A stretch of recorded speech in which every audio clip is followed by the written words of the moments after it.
Good morning વિદ્યાર્થી મિત્રો.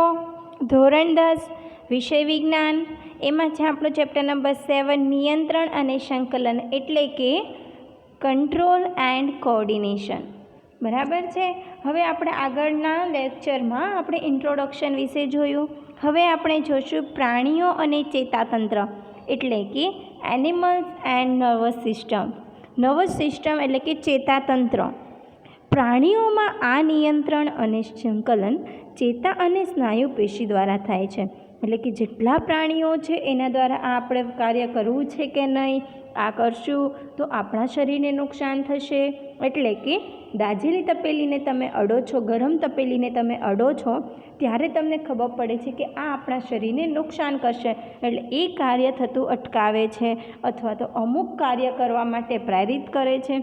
આ બધું જે કાર્ય કોના દ્વારા થાય છે? ચેતા અને સ્નાયુ પેશી દ્વારા થાય છે, જેના વિષયમાં આપણે એક ધોરણ 10માં અભ્યાસ કરી ગયા છીએ, 9માં.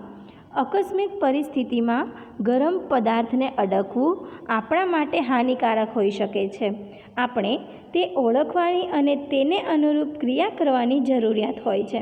એટલે કે આપણે આ બધી વસ્તુઓને ઓળખવાની જરૂર છે કે આ વસ્તુઓ ગરમ છે તો આપણને નુકસાન કરશે અને એને અનુરૂપ ક્રિયા કરવાની જરૂરિયાત હોય છે. આપણે કેવી રીતે જાણી શકીશું કે આપણે ગરમ વસ્તુને અડકી રહ્યા છીએ? આપણા પર્યાવરણમાંથી બધી સૂચનાઓની ઓળખ કેટલાક ચેતાકોષોના વિશિષ્ટીકરણ પામેલા ટોચના તંતુઓ દ્વારા થાય છે.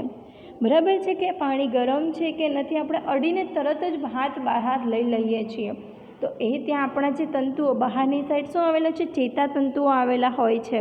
આપણા શરીરને કોઈ તરત ટચ કરે છે તો આપણને તરત જ ખબર પડી જાય છે કે સમવન ઇઝ ટચ મી.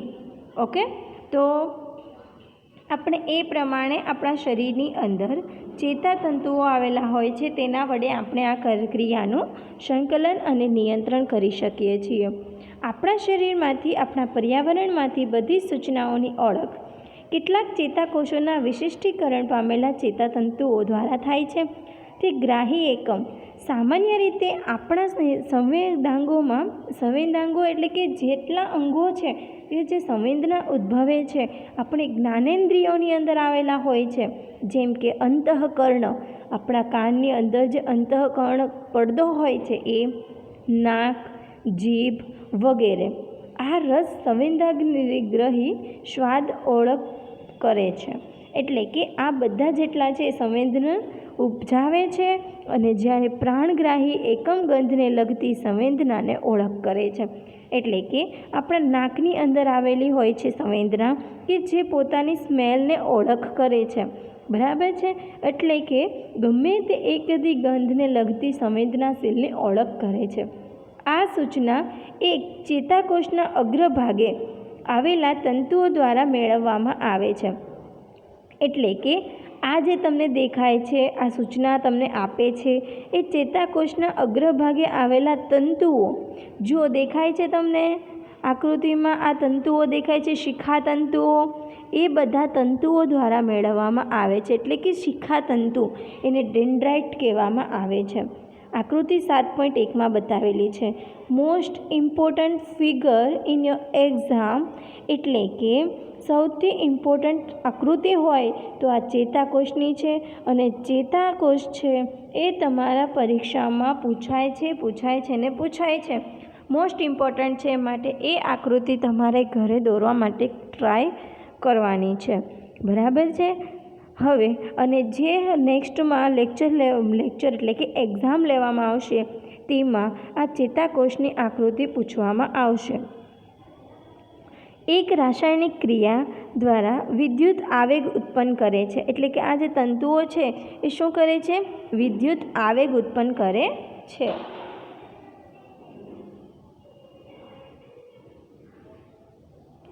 આ આવેગ શિખાતંતુથી ચેતાકોષ સુધી જાય છે.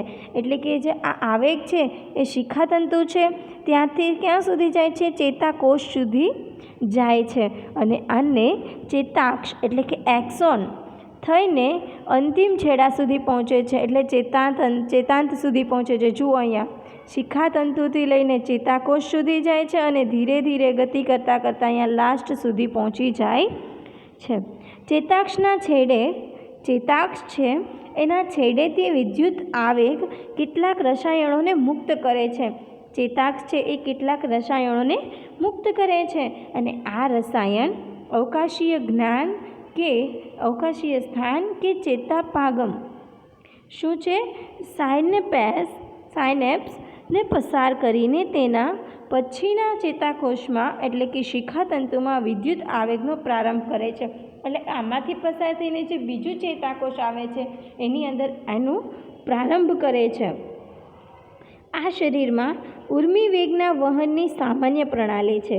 આ જે આપણા શરીરમાં પ્રક્રિયા થાય છે એ ઉર્મી વેગની સામાન્ય પ્રણાલી છે.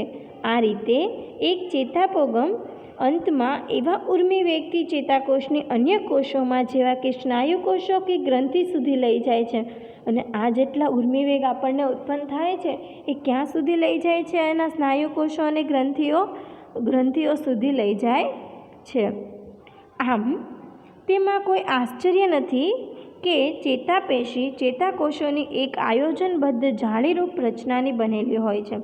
એટલે કે આમાં કોઈ આપણને આશ્ચર્ય નથી કે અહીંયા જે બનેલો હોય છે ચેતાકોષ એ કેવી રીતે એટલે એકદમ વ્યવસ્થિત ગોઠવાયેલી આયોજનબદ્ધ જાળીરૂપની રચનાથી બનેલી હોય છે. અને આ સૂચનાઓ વિદ્યુત આવેગ દ્વારા શરીરના એક ભાગથી બીજા ભાગ સુધી સંવહનમાં વિશિષ્ટકરણ પામેલી હોય છે. એટલે કે વિદ્યુત આવેગ જે આપણા શરીરમાં આવે છે કે આ ગરમ છે, આવું ના કરાય, એવું જે વિદ્યુત આવેગ આવે છે એના દ્વારા શરીરના એક ભાગથી બીજા ભાગ સુધી એકદમ સેકન્ડના હજારોમાં ભાગની અંદર તરત જ મગજ તરફ સંવહનમાં વિશિષ્ટીકરણ પામેલી હોય છે. આકૃતિ 7.1ને જુઓ. જોઈ હવે આપણે જોશું કે તેમાં ચેતાકોષના ભાગોને ઓળખવાના છીએ. બરાબર છે. એમાં જે પહેલું છે ચેતાકોષના ભાગને ઓળખવાના છીએ જેમાં સંવેદનાઓ આવે છે. એટલે કે આય છે એમાં શું આવે છે? સંવેદનાઓ આવે છે. બીજું જેમાંથી સંવેદનાઓ કે સૂચનાઓનો વિદ્યુત આવગની જેમ વહન કરે છે. એટલે કે 7.1 ચેતાકોષ છે એ કયા કયા કાર્યો કરે છે? તો કે સંવેદનાઓ એના દ્વારા ઉપજે છે. સંવેદનાઓ અને સૂચનાઓ વિદ્યુત આવેગની જેમ ઝડપથી વહન કરે છે. જ્યાં આ આવેગને રાસાયણિક સંકેતમાં પરિવર્તિત કરવામાં આવે છે. એટલે કે તમે કાંટો ખૂંચો છે તો તમને તરત જ કહેશે જાઓ જલ્દી કાંટોને કાઢી લો, જાઓ જલ્દી કાંટાને કાઢી લો. એટલે કે ફરી પાછા રાસાયણિક આવેગમાં પરિવર્તિત કરે છે સંકેતમાં, અને જેથી આગળ પ્રસરણ પામી શકે છે અને ફરી પાછા આગળ પ્રસરણ પામે છે. હવે જ્યારે તમારું નાક બંધ થાય છે શું ત્યારે તમે ખાંડ અને ભોજનના સ્વાદમાં કોઈ તફાવત અનુભવી શકો છો? તમારું જ્યારે નાક બંધ હોય ત્યારે એકવાર ચેક કરજો, ખાંડ ખાજો અને પછી ભોજન ખાજો. તમને આ બંનેમાં કોઈ ડિફરન્ટ દેખાય છે? જો હા તો તમે વિચારતા હશો કે આવું કેમ થાય છે? તો કે આ રીતનો તફાવત જાણવા માટે તેનો સંભવિત ઉકેલ શોધવા માટે વાંચો અને ચર્ચા કરો. જ્યારે તમને શરદી થાય છે ત્યારે પણ શું તમે આ પરિસ્થિતિનો સામનો કરો છો? આના વિશે આપણે હવે ત્યારે નેક્સ્ટ લેક્ચરમાં જોઈશું.